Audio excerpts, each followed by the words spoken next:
Jake pays $189 a month to officially qualify as someone who has it together. Living inside his iPhone is Jake 2.0, mindful, well-read, and almost fluent in Spanish. The problem is, the real Jake is currently lying on the couch at 1:13 a.m., buried under a pile of unfolded laundry, watching videos about how to stop wasting his life. He's waiting for success to hit his account automatically, like cashback for trying. Jake is 31, analyst, Austin. His one persistent anxiety, somewhere out there, someone is getting better right now, and he's not. Jake isn't lazy, he just hasn't found the right software yet. For him, self-improvement is a transaction problem. With his credit card ready, he's looking for the button that will finally launch his new life. It all started with a meditation app, $70 a year. Sunday night, Face ID scans his anxious face, and just like that, Jake immediately feels 15% more enlightened, despite never once hitting the start button. The icon has been sitting on his home screen for 8 months. Meditations completed, 0. But somehow, just having it there is more comforting than therapy. Then came Kindle Unlimited, $11.99 a month. Successful people read 50 books a year, and Jake's reading consists entirely of Uber Eats menus. He now has 11 books in his Kindle library, 11 versions of Jake still waiting for their first chapter, his personal archive of someday, build in the present. Then Spanish, $60 a year. Every evening, an aggressive owl sends a notification, and Jake swipes it left faster than he can feel shame. This is his personal subscription to guilt, with a Spanish accent. Then a productivity app, $10 a month.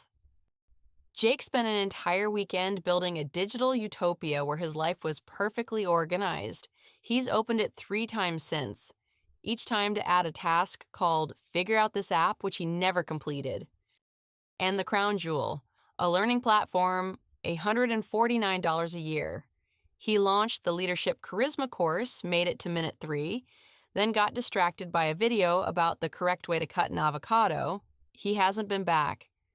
And those are just the subscriptions Jake can still identify.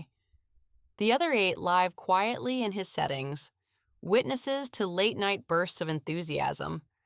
His subscriptions have become the most disciplined part of his life. They charge without reminders, without excuses. $2,268 a year. For that, he could have spent 2 weeks in Cancun ordering tequila in Spanish out of pure necessity. Instead, Jake has 13 active subscriptions and a daily reminder from an owl that knows more about his failures than his own mother. The only Spanish Jake has actually learned is how to feel guilty about it. Jake opens his settings to cross off at least one item from his list of paid tomorrows. The Art of Charisma course, $12. But the moment he taps cancel, the app pushes back. Are you sure? It asks in the most quietly threatening tone imaginable. Without us, your charisma will never reach a 10 out of 10. Jake freezes. Tapping cancel means admitting that the guy in the perfect blazer is never going to show up. He closes the settings and, to restore his sense of control, immediately purchases an AI discipline coach, because a new life costs just one Face ID tap. 3 rules to stop your phone from being a storage unit for unfulfilled promises. Rule 1, if you haven't opened an app in 14 days, cancel it, right now. That's not a tool, that's a tax on illusions. Rule 2, the 3 times test.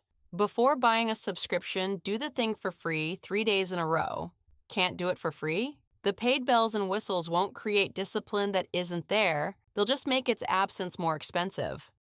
Rule 3, the 20-minute rule. If you're not willing to spend 20 minutes on it today, your future self won't either. Future you is just as lazy, he just has one more app. I have a workout app myself. I opened it exactly once to choose my difficulty level. I picked beginner, got exhausted by the responsibility, and closed it. Now it reminds me every month that abs are theoretically possible, just not mine. Now it's your turn. Drop in the comments which subscription you're keeping just as hope for a future version of yourself and how much it costs. Let's find out what this shared museum of good intentions is costing all of us.